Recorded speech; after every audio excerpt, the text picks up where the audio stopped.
Friends, now I'm going to start a new chapter of class 10th history, the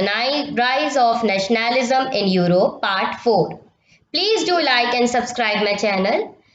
इसके लिए सबसे पहले आपको पार्ट 3 जानना बहुत ज़रूरी है, जिसमें मैंने नेपोलियन कोड उसकी रणनीति के बारे में एक्सप्लेन किया है। उसी के बाद आपको ये पार्ट 4 बहुत अच्छे से समझ में आएगा। तो the civil code 1804, usually known as the Napoleon code, did away with all the privileges based on the birth, established equality before the law and secured the right to property. इसमें Napoleon code 1804 इसलिए सबसे ज़्यादा important, हमेशा board में आ जाता है year या कब ये लागू हुआ था, क्या था इसमें, कि नेपोलियन जब शासन में आया, after Louis 16 went away, was thrown away by the people of France, तो नेपोलियन कोड में उसने ये सारे प्रिविलेजेस जो वहां पर मिलते थे क्लास 1 को, ये सारे प्रिविलेजेस खत्म करे और इक्वालिटी लेके आया लोगों के बीच में, और राइट टू प्रॉपर्टी, क्योंकि फार्मर्स की प्रॉपर्टी ले ली जाती थी, पीजेंट्स की प्रॉपर्टी वहां ले ली जाती थी, तो जितना भी एबंडेंट था प्रॉपर्टी के इश्यूज को लेके, वो सारा नेपोलियन ने फिनिश किया। This code was exported to the region under the French control. जहां जहां फ्रांस का शासक था, रीजन था, वहां वहां इसका नेतृत्व किया गया और इसको कार्य में लेके आए।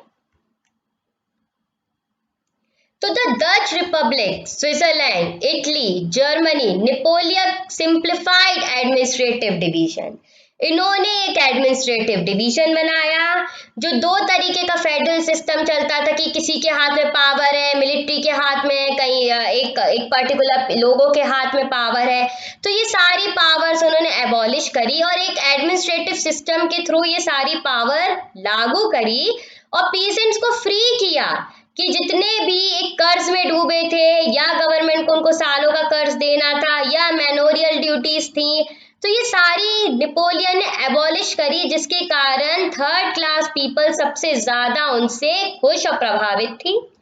Then next point, transport and communication system were improved in the towns too, guild restrictions were removed, peasant, artisan, worker, new business class enjoyed a new found freedom. इन्होंने अपना फ्रीडम एंजॉय करना स्टार्ट किया। तो ये है Napoleon बॉनमेट का part important. इनको हम ऐसे भी जान सकते हैं कि 1804 में इन्होंने सत्ता पर कब्जा कर लिया,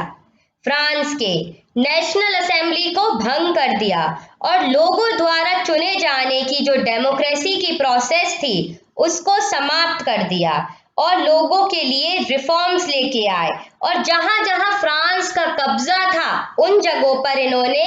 अपने नियम अधिनियम लागू करे, एक नई सोच के साथ लोगों में एक एडमिनिस्ट्रेटिव डिवीजन, एक पावर, सारे फेडरल पावर्स को फिनिश किया और लोगों के लिए, उनके हित के लिए, थर्ड क्लास ऑफ पीपल के लिए इन्होंने सबसे ज्यादा कार्य करे, जो कि सबसे ज्यादा परेशान थे उस समय, राजा के रूल और फ्रेंच रेवोल्यूशन, मोनार्की रूल और स्ट्रगल कर रहे थे वो।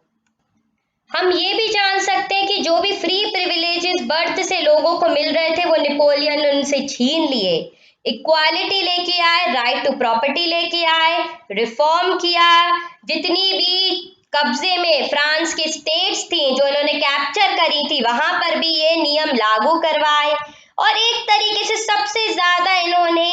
प्रिविलेजेस पीजेंट्स, फार्मर्स को दिए कि जो वो पैसे सरकार को देते थे वो अब माफ हो गया था। तो the third class party was really very happy with Napoleon.